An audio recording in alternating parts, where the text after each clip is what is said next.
सात संगत जी, प्यार से कहना धन निरंकार जी। सात संगत जी, सच्चा सुख और आत्मज्ञान की यात्रा। सात संगत जी, मनुष्य जन्म से ही सुख की तलाश में भटकता है। वह मानता है कि धन, पद, प्रतिष्ठा और भौतिक वस्तुओं में सुख छिपा है। लेकिन जैसे जैसे जीवन आगे बढ़ता है, ये सभी वस्तुएं केवल क्षणिक आनंद देती है, परंतु स्थायी सुख नहीं। फिर वह सोचता है, क्या कोई ऐसा सुख है जो न टूटे, न छिने और न ही घटे और न बढ़े? इसी प्रश्न का उत्तर सात संगत जी, वह है आत्मज्ञान। आत्मज्ञान की यात्रा ही वह मार्ग है जहाँ इंसान को न केवल अपना सच्चा स्वरूप समझ आता है, बल्कि वह उस परम सत्य से जुड़ जाता है जिससे जुड़कर उसे स्थायी, अपरिवर्तनीय और निरंतर सुख की प्राप्ति होती है। सत्संगत जी, सत्संगत जी, यह कहानी एक ऐसे युवक की है जिसका नाम राजन है, जो भौतिक सुखों की दौड़ में जीवन का अर्थ भूल चुका था। लेकिन जब जीवन की ठोकरों ने उसे झकझोरा, तब उसने आत्मज्ञान की राह चुनी और एक सच्चा सुख पाया।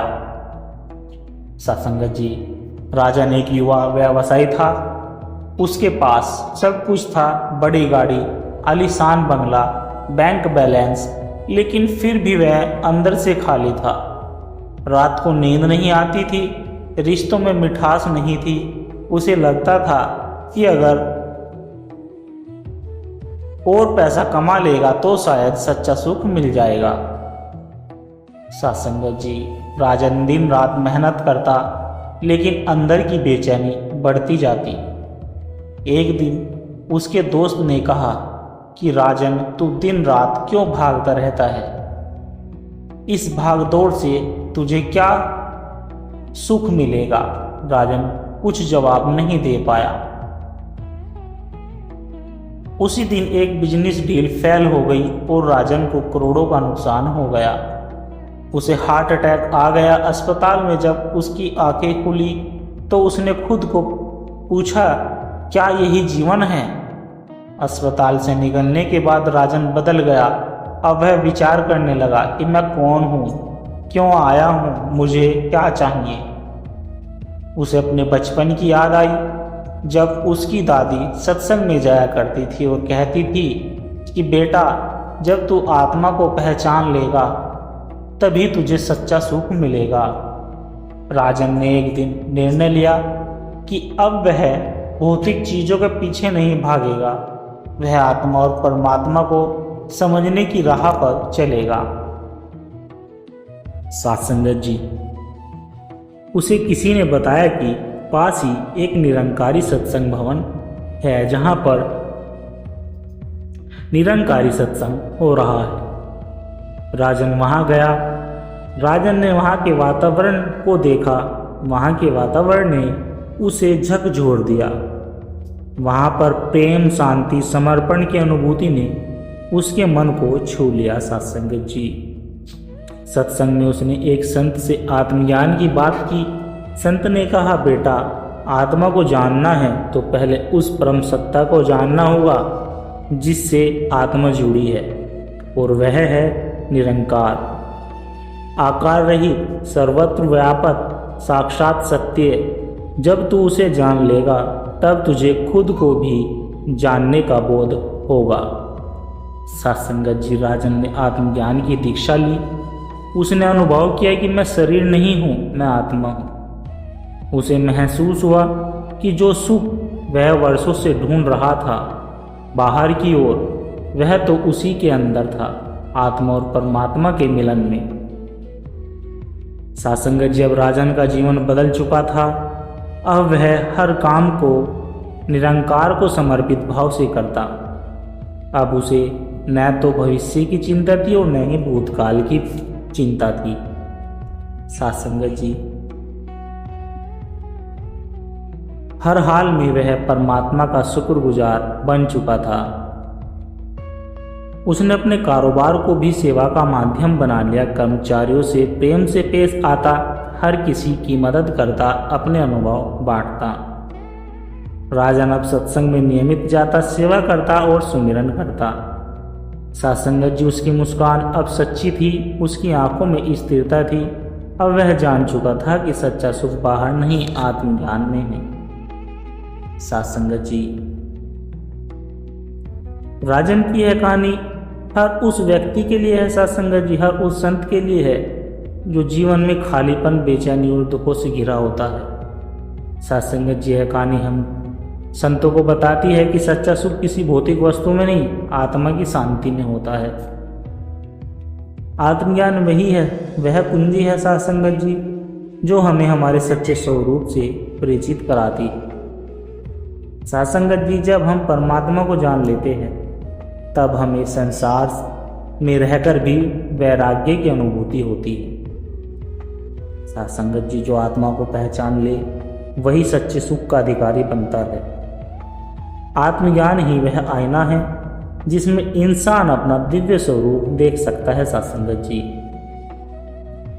सासंगत जी, प्रेम की सीढ़ियां और परम ज्ञान का द्वार। उत्तराखंड के एक छोटे से गांव में एक वृद्ध व्यक्ति रहता था जिसका नाम बनवारी दास था। सासंगत जी, वह वर्षों से जंगल में घास काटता, लकड़ी लाता और एकांत जीवन जीता था।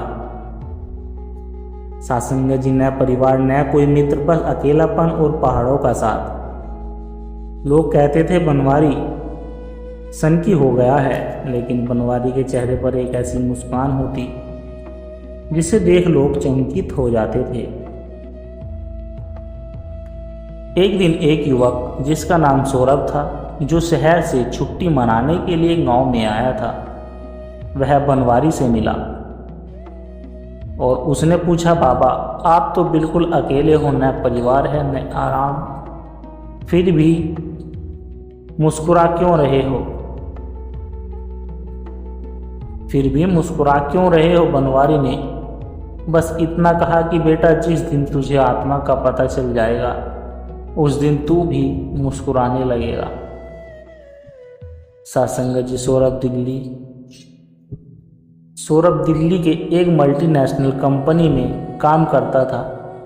पैसे, गाड़ी, स्टेटस सब कुछ था उसके पास, परंतु अंदर से घुटन होती थी। सासंगत जी, रिश्ते बिखर रहे थे, नींद उड़ चुकी थी। उसके पिता कहते थे कि तू एक मशीन बन चुका है बेटा। माँ कहती, हमने तुझे बड़ा आदमी बनने भेजा था, तू कहीं खो गया है मेरे बेटा। सौरभ को अचानक बनवारी की मुस्कान याद आ गई। सासंगत जी, फिर सौरभ गांव आया। अब पहली बार वह गंभीर था। बाबा बोला, बाबा आप जिस आत्मा की बात करते हो वो कहाँ है? मुझे भी जानना है, बनवारी ने कहा। सासंगत जी, जो तू देख रहा है वो सब बदलने वाला है, जो तू सुन रहा है वो सब नष्ट होने वाला है, पर जो तुझे यह सब अनुभव करा रहा है वह तू ही है, आत्मा है। और आत्मा को जानने के लिए तुझे उस निरंकार को जानना होगा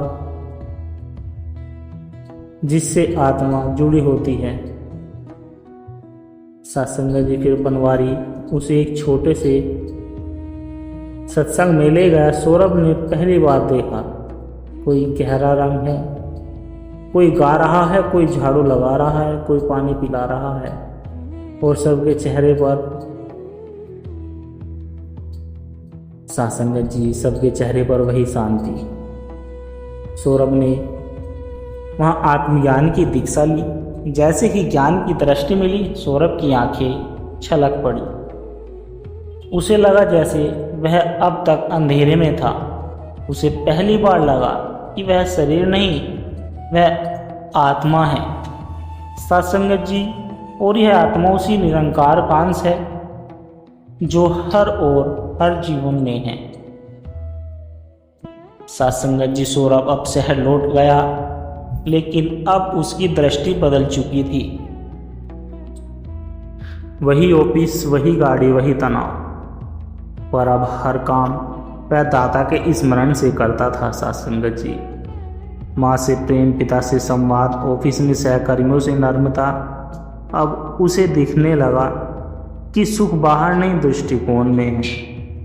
हर सुबह वह सुमिरन करता, हर रात अनुभव लिखता। अब वह सेवा के कामों में जुड़ने लगा। सत्संगत जी, गरीब बच्चों को पढ़ाने लगा, सप्ताहांत में सत्संग सेवा में जाता। एक दिन वह फिर बनवारी से मिलने गया, लेकिन वहां सिर्फ एक ही चिट्ठी थी। बनवारी अभी संसार से विदा हो चुका है, उस चिट्ठी में लिखा था। सत्संगत जी, बेटा तू अब मुस्कुराना सीख गया है, मेरी यात्रा पूरी हुई। जिसे लोग सच्चा सुख कहते हैं वो तुझे मिल गया है।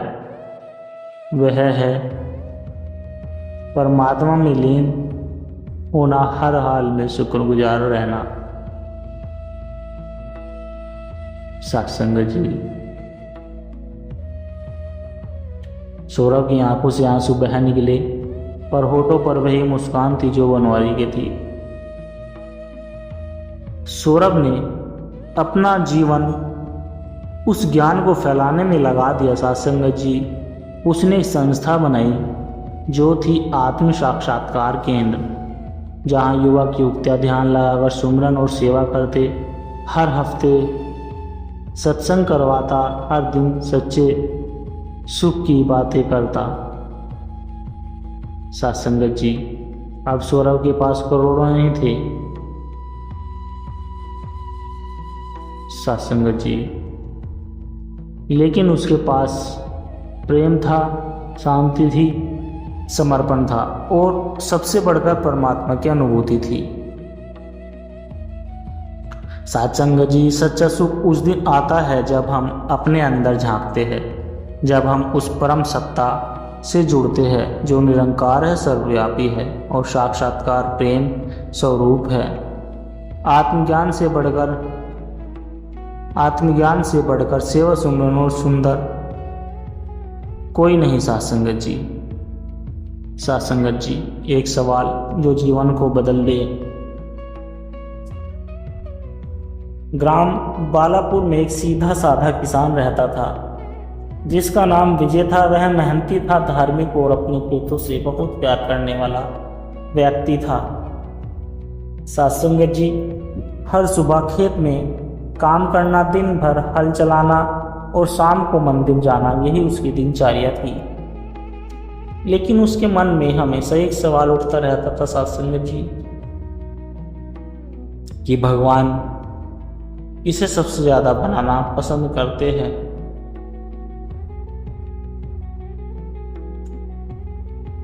सत्संगत जी,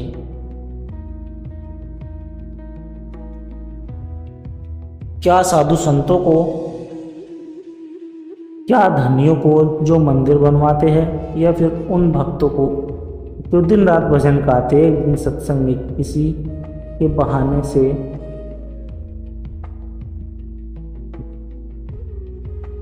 सत्संगत जी,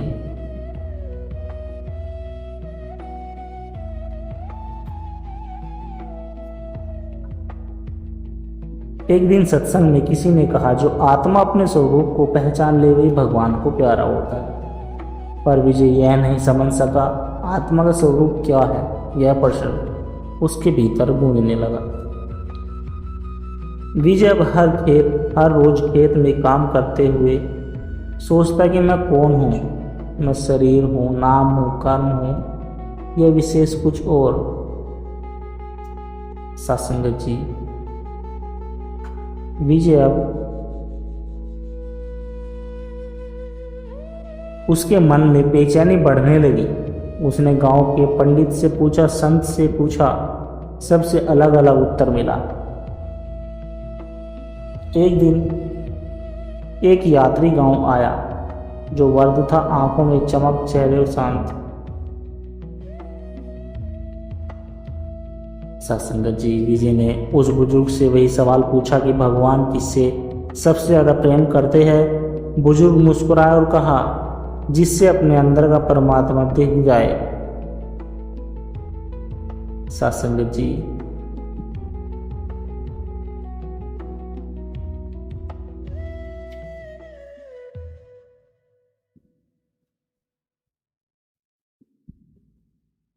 साथ संगत जी,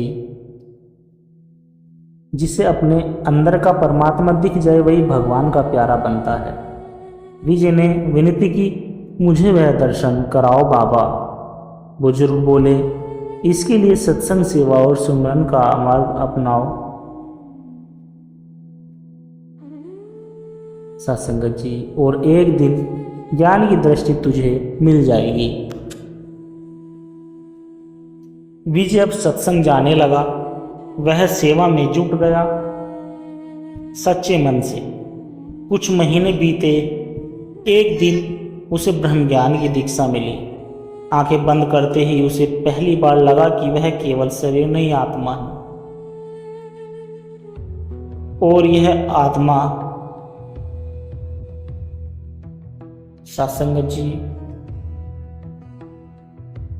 और यह आत्मा से निरंकार परमात्मा से जुड़ी हुई है, जो सब जगह है, खेत में, आकाश में, पशु पक्षियों में। सत्संगत जी, वह चौंक गया। अरे, मैं तो उसे बाहर ढूंढ रहा था।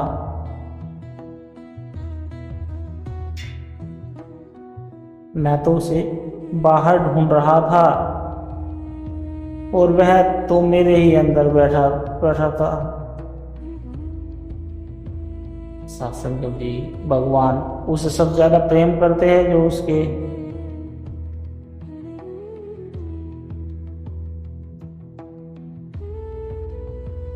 सत्संगत जी, विजय अब वही रहा, पर फिर भी सब कुछ बदल गया। अब जब वह हल चलाता तो उसे लगता जैसे परमात्मा से बातचीत कर रहा हो। जो वह पेड़ पौधे बो रहा था। सत्संगत जी, अब वह किसी को छोटा बड़ा नहीं समझता था। हर व्यक्ति को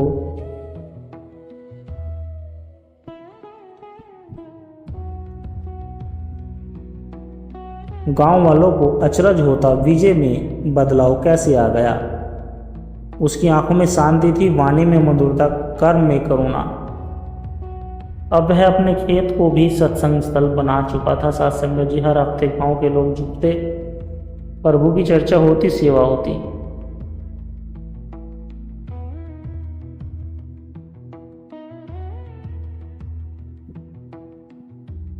सत्संगत जी, वर्ष बीत गए। एक दिन गांव के लोग सत्संग में चर्चा कर रहे थे कि क्या भगवान अब भी किसी को विशेष प्रेम करता है।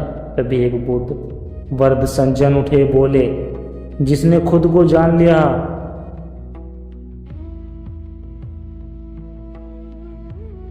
सत्संगत जी, लोगों की नजर नहीं।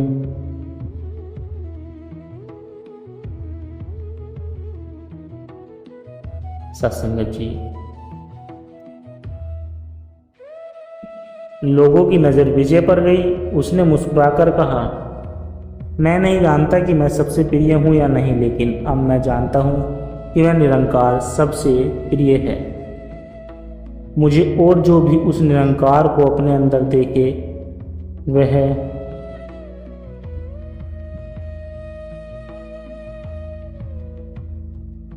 सत्संगत जी,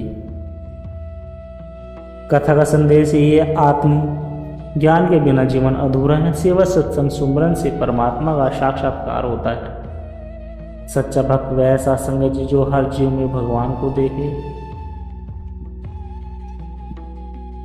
सत्संगत जी, दास के द्वारा कहे गए प्रेरणादायक कहानी विचार यदि आप जी को अच्छी लगी हो तो वीडियो को लाइक करें, शेयर करें, कमेंट बॉक्स में धन निरंकार जी लिखें और दास के चैनल को सब्सक्राइब भी कर दें और सत्संगत जी दास को आशीर्वाद दें। सत्संगत जी, प्यार से कहना।